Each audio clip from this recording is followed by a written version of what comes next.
നമ്മൾ സോഷ്യൽ സയൻസിലെ വളരെ പ്രധാനപ്പെട്ട കുറച്ചധികം ചോദ്യങ്ങളാണ് ഇപ്പോൾ ഈ ഒരു വീഡിയോയിൽ നോക്കുന്നത്. നമ്മുടെ സോഷ്യലിൽ അറിയാം കാറ്റഗറി 2നെ സംബന്ധിച്ചിടത്തോളം 60 മാർക്കിനാണ് സോഷ്യലിലെ ക്വസ്റ്റ്യൻസ് വരിക. അപ്പോൾ 60 മാർക്കിൽ നിങ്ങൾക്ക് അത്യാവശ്യം SCRT ടെക്സ്റ്റ് ബുക്ക് വായിച്ച് പരിചയപ്പെട്ട ആളുകളാണെങ്കിൽ ഒരു 45ന് മുകളിലേക്ക് നിങ്ങൾക്ക് എന്തായാലും സ്കോർ ചെയ്യാൻ പറ്റും. അതിന്റെ കൂടെ നിങ്ങൾ സൈക്കോളജി ഡീറ്റെയിൽ ആയിട്ട് പഠിക്കുന്നവരാണെങ്കിൽ അവിടെ തന്നെയാണ് നമ്മൾ പെഡഗോഗി സെഷനിൽ വരുന്ന ക്വസ്റ്റ്യൻസ് ഉണ്ടാവുക. എല്ലാം കൂടെ നിങ്ങൾക്ക് എന്തായാലും ഒരു 50+ സ്കോർ ചെയ്യാൻ ഉറപ്പായിട്ടും സോഷ്യലിൽ പറ്റും. ഓക്കെ, അപ്പോൾ നമ്മൾ കഴിഞ്ഞ കുറച്ച് ദിവസം മുന്നേ എനിക്ക് തോന്നുന്നു സോഷ്യലിലെ കുറച്ച് അധികം ചോദ്യങ്ങൾ നമ്മൾ ചർച്ച ചെയ്തിട്ടുണ്ടായിരുന്നു. അതിന്റെ ബാക്കിയുള്ള കുറച്ചധികം ചോദ്യങ്ങളാണ് ഇന്നത്തെ ഈ ഒരു സെഷനിൽ നമ്മൾ നോക്കുക. 20 ചോദ്യങ്ങളാണ് നമ്മളിപ്പോൾ നോക്കാൻ വേണ്ടി പോകുന്നത്. അപ്പോൾ നിങ്ങൾ എന്ത് ചെയ്യുക, ഓരോ ക്വസ്റ്റ്യൻസും കൃത്യമായിട്ട് ആൻസറിലേക്ക് എത്താനായിട്ട് പറ്റുന്നുണ്ടോ എന്നുള്ളത് നോക്കുക. ഫസ്റ്റ് ക്വസ്റ്റ്യൻ ഇങ്ങനെയാണ്: സിഗറാത്തുകൾ ബന്ധപ്പെട്ടിരിക്കുന്നത് എന്തുമായിട്ടാണ്? സിഗറാത്തുകൾ നിങ്ങൾ കേട്ടിട്ടുണ്ടാകും. സിഗറാത്തുകൾ എന്താണെന്നുള്ളത് options okay: Egypt, Harappa, Mohenjo-daro, Mesopotamia. നമ്മൾ ഇതിന് മുന്നേ ഡിസ്കസ് ചെയ്ത സോഷ്യലിലെ ക്വസ്റ്റ്യനിലും ഈ പറഞ്ഞ സിഗറാത്തുകൾ വന്നിട്ടുണ്ട്. അപ്പോൾ ഒരുപാട് തവണ റിപ്പീറ്റ് ആയിട്ട് വരുന്ന ഒരു ഭാഗം കൂടിയാണ് സിഗറാത്തുകൾ. ഓക്കെ, അപ്പോൾ എന്തായിരിക്കും സിഗറാത്തുകൾ? അല്ലെങ്കിൽ തന്നിരിക്കുന്നതെല്ലാം കണ്ടാൽ നിങ്ങൾക്ക് മനസ്സിലാവും. നദിയുടെ സംസ്കാരങ്ങളെ കുറിച്ചാണ് ഇവിടെ പറയുന്നത്. അപ്പോൾ അതിൽ സിഗറാത്തുകൾ ബന്ധപ്പെട്ടിരിക്കുന്നത് ഏതുമായിട്ടാണെന്നാണ് ചോദിച്ചത്. അപ്പോൾ നിങ്ങൾ എന്ത് ചെയ്യണം, കൃത്യമായിട്ട് ആൻസറിലേക്ക് എത്താൻ പറ്റണം. ആൻസർ വരുന്നത് മെസപ്പൊട്ടോമിയ എന്നുള്ളതാണ് കേട്ടോ. മെസപ്പൊട്ടോമിയ എന്നുള്ളതാണ് കൃത്യമായിട്ടുള്ള ആൻസർ. നിങ്ങൾക്കറിയാം മെസപ്പൊട്ടോമിയ സംസ്കാരത്തിലെ ആരാധന സമുച്ചയങ്ങൾ അല്ലെങ്കിൽ ആരാധനാലയങ്ങളൊക്കെ നമ്മൾ സിഗറാത്തുകൾ എന്ന് പറയുന്ന ഒരു പേരിട്ട് വിളിച്ചിട്ടുണ്ട്. ആ ഒരു ടെക്സ്റ്റ് ബുക്ക് നിങ്ങൾ വായിച്ചിട്ടുണ്ടാവും. അപ്പോൾ നിങ്ങൾ നിർബന്ധമായിട്ട് കവർ ചെയ്യേണ്ട കുറച്ച് കാര്യങ്ങളാണ് ഈ നദീതട സംസ്കാരങ്ങളെ കുറിച്ചുള്ള കാര്യങ്ങൾ. നിങ്ങൾ എന്ത് ചെയ്യണം, കൃത്യമായിട്ട് ഒന്ന് പഠിക്കണം. മറ്റൊന്നും പഠിക്കുന്നില്ല, നിങ്ങൾ എന്ത് ചെയ്ത് കൃത്യമായിട്ട് പഠിക്കുക. ജസ്റ്റ് യൂട്യൂബ് സെർച്ച് ചെയ്താൽ തന്നെ നിങ്ങൾക്ക് അതിന്റെ ടോപ്പിക് വൈസ് കിട്ടും. അതിൽ ഈജിപ്തിനെ കുറിച്ചും ഹാരപ്പ, മോഹൻജദാരോ, മെസപ്പൊട്ടോമിയ, സിന്ധു നദിയുടെ സംസ്കാരങ്ങൾ, കോമൺ ആയിട്ടുള്ള കാര്യങ്ങളൊക്കെ നിങ്ങൾക്ക് ഇത് പഠിക്കാനായിട്ട് പറ്റും. ഓക്കെ, അപ്പോൾ അത്രയും കാര്യങ്ങൾ നിങ്ങൾ നോക്കിയാൽ അത്യാവശ്യം ആ ഭാഗത്ത് നിന്ന് വരുന്ന എല്ലാം നമുക്ക് സ്കോർ ചെയ്യാൻ പറ്റും. അപ്പോൾ ഒരു ടോപ്പിക് കിട്ടി, അതെന്തായാലും നിങ്ങൾ പഠിച്ചിരിക്കണം. അടുത്തത്, ഗ്രീനിച്ച് സമയവും ഇന്ത്യയുടെ മാനക സമയവും എത്ര മണിക്കൂർ വ്യത്യാസപ്പെട്ടിരിക്കുന്നു എന്നാണ് ക്വസ്റ്റ്യൻ.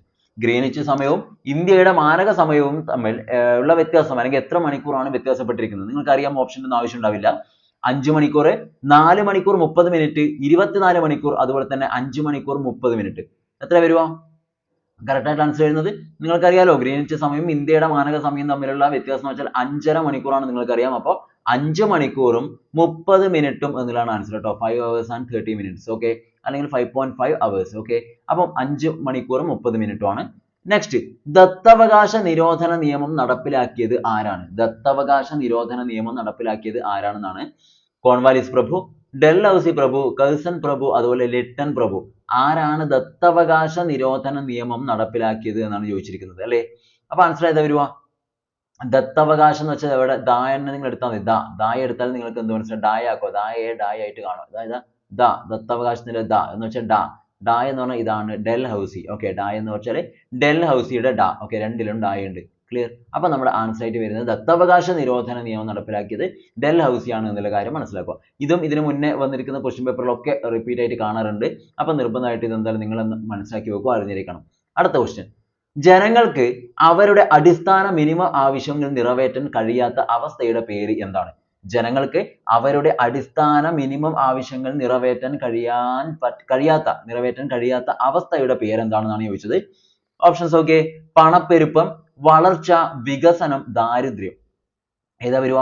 പണപ്പെരുപ്പം, വളർച്ച, വികസനം, ദാരിദ്ര്യം. അപ്പൊ ഇതിൽ ആൻസർ ഏതാണ് വരിക? ജനങ്ങൾക്ക് അവരുടെ അടിസ്ഥാന മിനിമം ആവശ്യം നിങ്ങൾ നിറവേറ്റാൻ കഴിയാത്ത അവസ്ഥയുടെ പേരാണ്. ഒരു സംശയം വേണ്ട, ആൻസർ ആയിട്ട് വരുന്നത് ദാരിദ്ര്യമാണ് കേട്ടോ. ദാരിദ്ര്യമാണ്. അതുകൊണ്ടാണ് അവരുടെ മിനിമം അടിസ്ഥാന ആവശ്യങ്ങൾ പോലും, ബേസിക് ആയിട്ടുള്ള നീഡ്സ് ആണ്, അതുപോലും അവർക്ക് നിറവേറ്റാൻ പറ്റുന്നില്ല. മീൻസ് ദാരിദ്ര്യം. അടുത്തത്, ചൗരി ചൗര സംഭവം നടന്ന വർഷം. ഏത് വർഷമാണ് ചൗരി ചൗര സംഭവം നടന്നത് എന്നാണ്.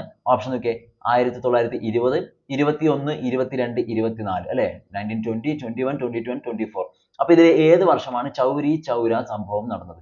ചൗരി ചൗര സംഭവം നടന്നത് ഏത് വർഷമാണെന്നാണ്. ആൻസർ ഏതാണ്? യാതൊരു സംശയം വേണ്ട, ആൻസർ ഓപ്ഷൻ സി ആണ്. 1922 ആണ്. ഓപ്ഷൻ സി ആണ് കറക്റ്റ് ആയിട്ടുള്ള ആൻസർ. ഓക്കെ, അപ്പൊ ഇതൊക്കെ നമ്മുടെ ടെക്സ്റ്റ് ബുക്കിൽ പറയുന്ന കാര്യങ്ങൾ തന്നെയാണ്. അപ്പൊ SCRT ഇപ്പൊ നിങ്ങൾക്ക് ഡൗട്ട് വരും, SCRT ഇനി അങ്ങോട്ട് പുതിയത് SCRTയുടെ പുതിയ ടെക്സ്റ്റ് ബുക്ക് വേണോ അല്ല പഴയതാണോ വേണ്ടെന്നൊക്കെയുള്ള സംശയങ്ങൾ വരും.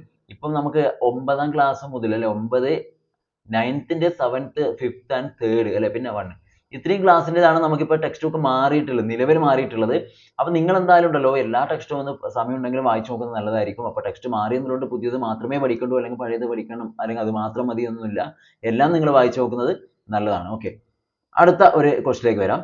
താഴെ തന്നിട്ടുള്ളവയിൽ 1991 പുത്തൻ സാമ്പത്തിക നയവുമായി ബന്ധമില്ലാത്തത് ഏത്? ഈ തന്നിരിക്കുന്നവയിൽ 1991 പുത്തൻ സാമ്പത്തിക നയവുമായി ബന്ധമില്ലാത്തത്.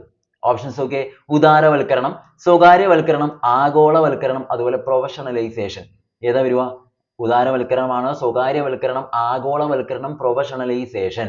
അപ്പൊ ഈ പറഞ്ഞതിൽ 1991 പുത്തൻ സാമ്പത്തിക നയവുമായിട്ട് ബന്ധമില്ലാത്തത് ഏതെന്ന് ചോദിച്ചാൽ നിങ്ങൾ പറയണം ഉദാരവൽക്കരണവും സ്വകാര്യവൽക്കരണം ആഗോളവൽക്കരണം ഒക്കെ അതിൽ വരുന്നതാണ് അല്ലെ. നമ്മുടെ ആൻസർ പ്രൊഫഷണലൈസേഷൻ ആണ്. അത് അതുമായിട്ട് ബന്ധമില്ലാത്തതാണ് എന്നുള്ള കാര്യം നിങ്ങൾ മനസ്സിലാക്കുക. അടുത്ത ഒരു ക്വസ്റ്റ്യനിലേക്ക് വരാം. താഴെ തന്നിട്ടുള്ളവയിൽ ഏത് സ്ഥാപനത്തിനാണ് ഇന്ത്യയിൽ പണം അടിച്ചിറക്കാനുള്ള കുത്തക അവകാശം ഉള്ളത്? ഇന്ത്യയിൽ പണം അടിച്ചിറക്കുന്നതിനുള്ള ഒരേ ഒരു അവകാശം ആർക്കുള്ളത് നോക്കിയേ. NABARD, state bank of India, reserve bank of India, അതുപോലെ തന്നെ ഫെഡറൽ ബാങ്ക്. ഓക്കെ, ഇവരിൽ ആർക്കായിരിക്കും നമ്മുടെ കറൻസി ഒക്കെ പ്രിന്റ് ചെയ്യാനുള്ള ഒരു അധികാരം ഉണ്ടാവുക? യാതൊരു സംശയവും വേണ്ട, റിസർവ് ബാങ്ക് ഓഫ് ഇന്ത്യ ആണ് അല്ലെ. RBI ആണ്. വേറെ ഒരാൾക്കും കറൻസി ഒന്നും അടിച്ചിറക്കാനായിട്ട് പറ്റില്ല. നെക്സ്റ്റ്, അക്ബർനാമ എന്ന ഗ്രന്ഥത്തിന്റെ രചയിതാവിന്റെ പേര് എന്താണ്? അക്ബർനാമ ഇതൊക്കെ ടെക്സ്റ്റ് ബുക്ക് തന്നെയാണ്. എല്ലാം ഇപ്പൊ നമ്മൾ പറഞ്ഞ എല്ലാം ടെക്സ്റ്റ് ബുക്ക് ബേസ്ഡ് തന്നെയാണ്. അക്ബർനാമ എന്ന ഗ്രന്ഥത്തിന്റെ രചയിതാവിന്റെ പേരാണ് ചോദിച്ചത്. എന്താ വരുക? അക്ബർ എന്നാണോ, നൂർജഹാൻ ആണോ, ജഹാംഗീർ ആണോ, അബുൽ ഫസൽ ആണോ? അക്ബർനാമ എന്നുള്ളത് കണ്ടുകൊണ്ട് നേരിട്ട് അക്ബറിലേക്ക് പോയിട്ട് നിങ്ങൾ ഒരിക്കലും മാർക്ക് ചെയ്യാൻ പാടില്ല. അപ്പൊ അക്ബർനാമ എന്ന ഗ്രന്ഥത്തിന്റെ രചയിതാവിന്റെ പേരെന്താണെന്ന് ചോദിച്ചാൽ യാതൊരു സംശയമില്ലാതെ പറയാൻ പറ്റണം. ആരാ വരുക? അബുൽ ഫസൽ ആണ്. അബുൽ ഫസൽ ആണ് അക്ബർനാമ എന്ന് പറയുന്ന പുസ്തകം രചിച്ചിരിക്കുന്നത്, ഗ്രന്ഥം രചിച്ചിരിക്കുന്നത്. ഓക്കെ, അപ്പോൾ അത് കൃത്യമായിട്ടൊന്ന് മനസ്സിലാക്കുക. നെക്സ്റ്റ്, മധ്യകാല കേരളത്തിൽ നിലനിന്നിരുന്ന 5 വണ്ണം എന്തായിരുന്നു? മധ്യകാല കേരളത്തിൽ നിലനിന്നിരുന്ന എന്തോ ഒരു ടീമാണ് ഈ 5 വണ്ണം. അതെന്തായിരുന്നു എന്നാണ് ചോദിച്ചത്. ഓപ്ഷൻ നോക്കിയേ. കച്ചവടക്കാരുടെ സംഘം, നികുതി, 5 വിളകൾ, ഫലഭൂയിഷ്ഠമായ ഭൂമി. അപ്പൊ നിങ്ങൾ 5 വണ്ണം എന്ന് കേൾക്കുമ്പോൾ തന്നെ അതിന്റെ കൂടെ മറ്റൊരു പേരൊക്കെ നിങ്ങൾക്ക് അറിയാമായിരിക്കുമല്ലോ. ഒന്ന് 5 വണ്ണം, അതുപോലെ തന്നെ മണിഗ്രാമം. മണിഗ്രാം എന്നൊക്കെ പറഞ്ഞുകൊണ്ട് 2 കാര്യങ്ങളുണ്ട് അല്ലെ, 2 ആളുകളുണ്ട്. അപ്പൊ 5 വണ്ണം എന്ന് പറഞ്ഞാലും മണിഗ്രാമം എന്നാണ് ചോദ്യമെങ്കിലും നിങ്ങൾ കൃത്യമായിട്ട് മനസ്സിലാക്കുക.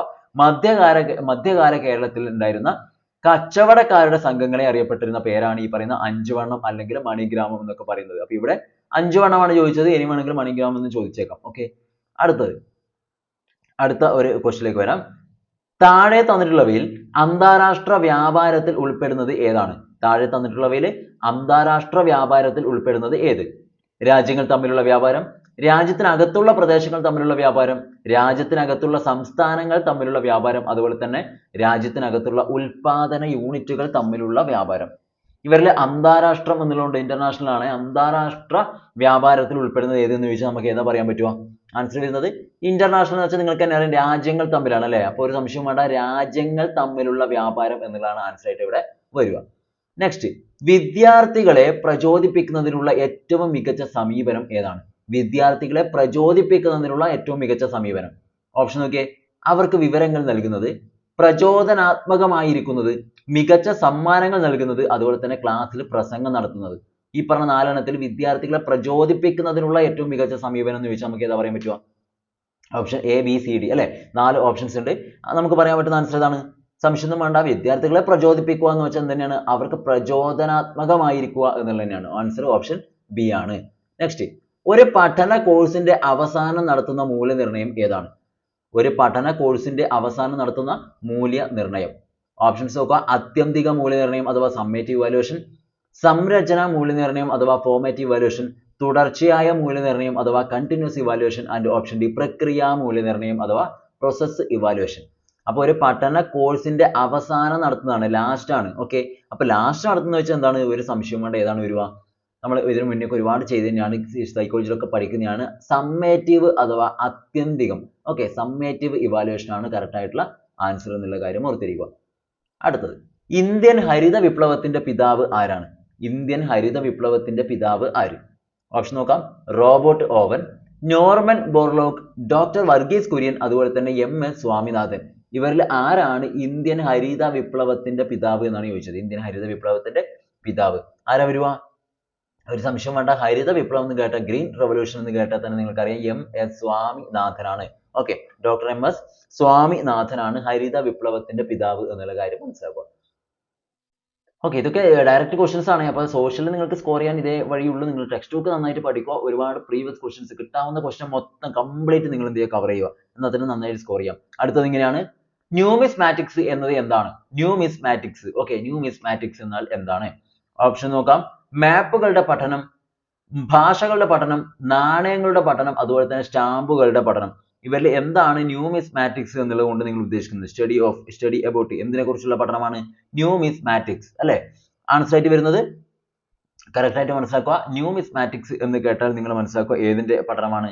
ഒരു സംശയം വേണ്ട, നാണയങ്ങളുടെ പഠനമാണ് കേട്ടോ. നാണയങ്ങളുടെ പഠനമാണ് ന്യൂമിസ്മാറ്റിക്സ് എന്നുള്ളത് കൊണ്ട് ഉദ്ദേശിക്കുന്നത്.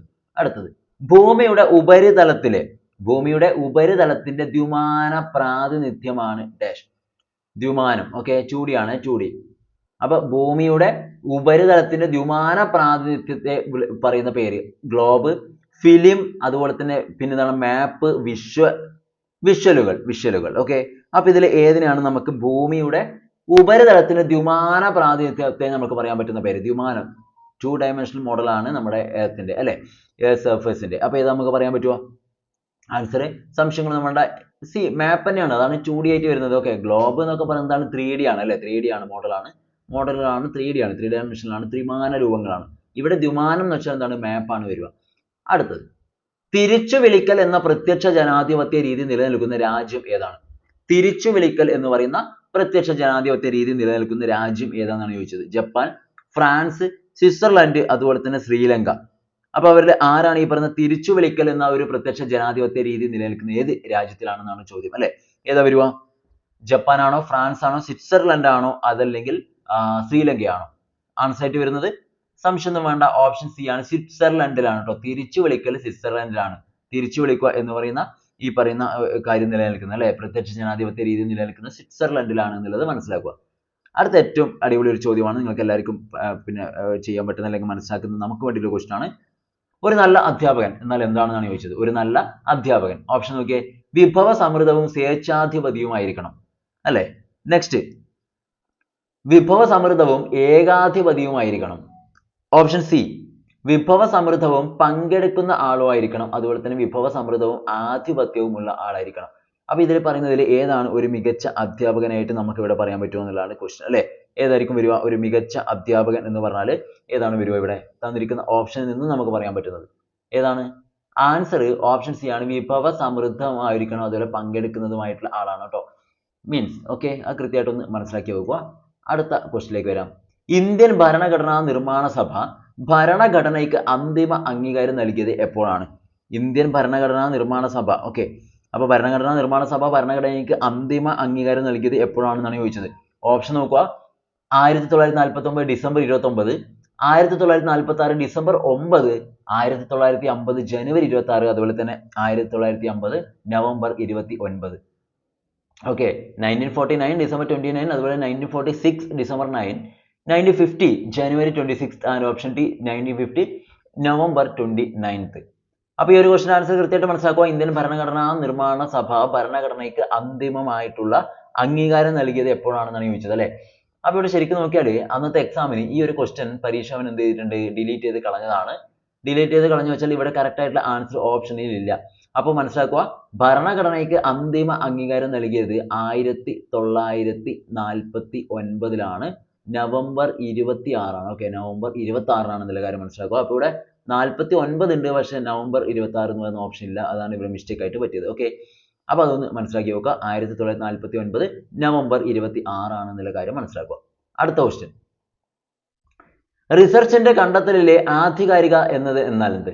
ഓക്കെ, റിസർച്ചിന്റെ കണ്ടെത്തലിലെ ആധികാരികത എന്നത് എന്താണ് ഉദ്ദേശിക്കുന്നതാണ് ചോദിച്ചത്. ഓപ്ഷൻ നോക്കാം, നമുക്ക് കൃത്യമായിട്ടുള്ള ഓപ്ഷൻ മനസ്സിലാക്കുക. മൗലികത, വാലിഡിറ്റി, വസ്തുനിഷ്ഠത ഇവയെല്ലാം. അപ്പൊ റിസർച്ചിന്റെ കണ്ടെത്തലിലെ ആധികാരികത എന്നത് കൊണ്ട് എന്താണ് ഉദ്ദേശിക്കുന്നതാണ് ചോദിച്ചത്. ഏതാ വരിക? മൗലികതയാണോ, വാലിഡിറ്റി ആണോ, വസ്തുനിഷ്ഠതയാണോ, അല്ല ഇവയെല്ലാം, ഇതെല്ലാം വരുന്നതാണോ? ആൻസർ വരുന്നത് ആധികാരികത എന്ന് പറഞ്ഞാല് റിസർച്ചിന്റെ കണ്ടെത്തലിലെ ആധികാരികത കൊണ്ട് ഉദ്ദേശിക്കുന്നതാണെന്ന് അറിയോ? മൗലികത വരും, വാലിഡിറ്റിയും വരും, വസ്തുനിഷ്ഠതയും വരും എന്ന് പറഞ്ഞാൽ നമ്മുടെ ആൻസർ ഓപ്ഷൻ ഡി ആണ്, ഇവയെല്ലാം എന്നുള്ളതാണ് കറക്റ്റ് ആയിട്ടുള്ള ആൻസർ. Okay, clear? അങ്ങനെ നമ്മൾ ഇന്നത്തെ അവസാനത്തെ ക്വസ്റ്റ്യനിലേക്ക് വരുവാണ്. ലാസ്റ്റ് ക്വസ്റ്റ്യൻ ഇങ്ങനെയാണ്, എന്താണ്? താഴെ തന്നിരിക്കുന്നവയിൽ ഇന്ത്യൻ തെരഞ്ഞെടുപ്പ് കമ്മീഷന്റെ ചുമതലയിൽ പെടാത്തത് എന്താണ്? അപ്പൊ തെരഞ്ഞെടുപ്പ് കമ്മീഷന്റെ ചുമതലയുമായി ബന്ധപ്പെട്ടുള്ള ചോദ്യങ്ങൾ നമ്മൾ ഇതിന് മുന്നേയുള്ള സെഷനിലൊക്കെ പറഞ്ഞിട്ടുണ്ട്. വന്നിട്ടുള്ളതാണ്. നമ്മൾ SI ടെക്സ്റ്റ് ബുക്ക് പഠിക്കുമ്പോൾ തന്നെ തെരഞ്ഞെടുപ്പ് കമ്മീഷനുമായി ബന്ധപ്പെട്ട ഒരു ചാപ്റ്റർ അവിടെ വന്നിട്ടുണ്ടായിരുന്നു. അപ്പോഴും ഡീറ്റെയിൽ ആയിട്ട് പറഞ്ഞതാണ് സോഷ്യലിലത്തെ ഒരു ചാപ്റ്ററിൽ. അപ്പോൾ തെരഞ്ഞെടുപ്പ് കമ്മീഷന്റെ ചുമതലയിൽ പെടാത്തത് എന്താണെന്ന് ചോദിച്ചാൽ എന്താ പറയുക? വോട്ടർ പട്ടിക തയ്യാറാക്കുക, തെരഞ്ഞെടുപ്പ് പെരുമാറ്റച്ചട്ടം രൂപീകരിക്കുക, പഞ്ചായത്ത് തെരഞ്ഞെടുപ്പ് നടത്തുക, അതുപോലെ തന്നെ രാഷ്ട്രീയ പാർട്ടികൾക്ക് അംഗീകാരം നൽകുക. ആൻസർ ഏതാ വരിക? തെരഞ്ഞെടുപ്പ് കമ്മീഷന്റെ ഇന്ത്യൻ തെരഞ്ഞെടുപ്പ് കമ്മീഷനാണ്. ഇന്ത്യൻ തെരഞ്ഞെടുപ്പ് കമ്മീഷന്റെ ചുമതലയിൽ പെടാത്തതെന്നാണ് ചോദിച്ചത്. വോട്ടർ പട്ടിക തയ്യാറാക്കുക എന്ന് പറയുന്നത് ഇന്ത്യൻ തെരഞ്ഞെടുപ്പ് കമ്മീഷന്റെ ചുമതലയിൽ പെടുന്ന കാര്യമാണ് എന്നുള്ള കാര്യം മനസ്സിലാക്കുക. അപ്പൊ ഇത് നമ്മുടെ ആൻസർ അല്ല, ഇത് പെടുന്നതാണ്. തെരഞ്ഞെടുപ്പ് പെരുമാറ്റച്ചട്ടം രൂപീകരിക്കുക, അതും കറക്റ്റ് ആണ്. ഇന്ത്യൻ തെരഞ്ഞെടുപ്പ് കമ്മീഷന്റെ ചുമതലയിൽ പെടുന്നതാണ്. പിന്നെ ഓപ്ഷൻ ഡി നോക്കിയാൽ രാഷ്ട്രീയ പാർട്ടികൾക്ക് അംഗീകാരം നൽകുക, അതും ഇന്ത്യൻ തെരഞ്ഞെടുപ്പ് കമ്മീഷന്റെ ചുമതലയിൽ പെടുന്നത് തന്നെയാണ്. പക്ഷേ പഞ്ചായത്ത് തെരഞ്ഞെടുപ്പ് നടത്തുക എന്ന് പറയുന്നത് എന്തല്ല, അത് നമ്മുടെ ഇന്ത്യൻ തെരഞ്ഞെടുപ്പ് കമ്മീഷന്റെ അല്ല എന്നുള്ള കാര്യം മനസ്സിലാക്കുക. അത് നമ്മുടെ കേരള ഓരോ സ്റ്റേറ്റിന്റെ അവരവർ ചെയ്യുന്നതാണ്. അപ്പോൾ ഇന്ത്യൻ തെരഞ്ഞെടുപ്പ് കമ്മീഷന്റെ ഫംഗ്ഷനല്ല ഈ പറയുന്ന പഞ്ചായത്ത് തെരഞ്ഞെടുപ്പ് നടത്തുക എന്ന് പറയുന്നത്. അപ്പോൾ നമ്മുടെ ആൻസർ അതിന്റെ ചുമതലയിൽ പെടാത്തതെന്ന് ചോദിച്ചാൽ ഓപ്ഷൻ സി ആണ് എന്നുള്ള കാര്യം മനസ്സിലാക്കി വെക്കുക. ഓക്കെ, അപ്പോൾ ഇത്രയാണ് സോഷ്യൽ സയൻസിന്റെ വളരെ പ്രധാനപ്പെട്ട കുറച്ച് ചോദ്യങ്ങൾ. അപ്പോൾ നമ്മൾ 20 ചോദ്യങ്ങൾ ഇപ്പോൾ ചർച്ച ചെയ്തു. നിങ്ങൾക്ക് 20 എണ്ണത്തിൽ എത്രത്തോളം നിങ്ങൾക്ക് സ്കോർ ചെയ്യാൻ വേണ്ടി പറ്റി, നിങ്ങൾക്ക് അറിയുന്ന എത്രത്തോളം ചോദ്യങ്ങൾ ഇവിടെ ഉണ്ട് എന്നുള്ള കാര്യം നിങ്ങൾ എന്ത് ചെയ്യുക, ഒന്ന് കമന്റ് ആയിട്ട് രേഖപ്പെടുത്തുക. അപ്പോൾ വരും ദിവസങ്ങൾ ഒരുപാട് നമുക്ക് ചെയ്യാനുണ്ട്. അപ്പോൾ നിലവിൽ നിങ്ങൾ എന്തായാലും ടെക്സ്റ്റ് ബുക്ക് എങ്ങനെ പോയാലും നിങ്ങൾ ടെക്സ്റ്റ് ബുക്ക് പഠിച്ചേ പറ്റൂ, അപ്പോഴേ നമുക്ക് നന്നായിട്ട് സ്കോർ ചെയ്യാൻ പറ്റൂ. ഓക്കെ, അല്ല നമ്മൾ ഇതിങ്ങനെ ഒരുപാട് PSC ഒക്കെ വരുന്ന പോലത്തുള്ള ജനറൽ നോളജ് ക്വസ്റ്റ്യൻസ് ഇങ്ങനെ കണ്ട് പോകുന്നെന്ന് മാത്രം തോന്നും. ഒന്നും കൃത്യമായിട്ട് നിങ്ങൾക്ക് പഠിക്കാൻ പറ്റില്ല. അപ്പോൾ ടെക്സ്റ്റ് ബുക്ക് നിർബന്ധമായിട്ട് എന്ത് ചെയ്യുക, പഠിക്കുക. ഓക്കെ, അപ്പോൾ ഇഷ്ടപ്പെട്ട ലൈക്ക് ചെയ്യുക, ഫ്രണ്ട്സിന് ഷെയർ ചെയ്ത് കൊടുക്കാനും കൂടി നോക്കുക. അടുത്ത സെഷനിൽ കാണാം. Thank you.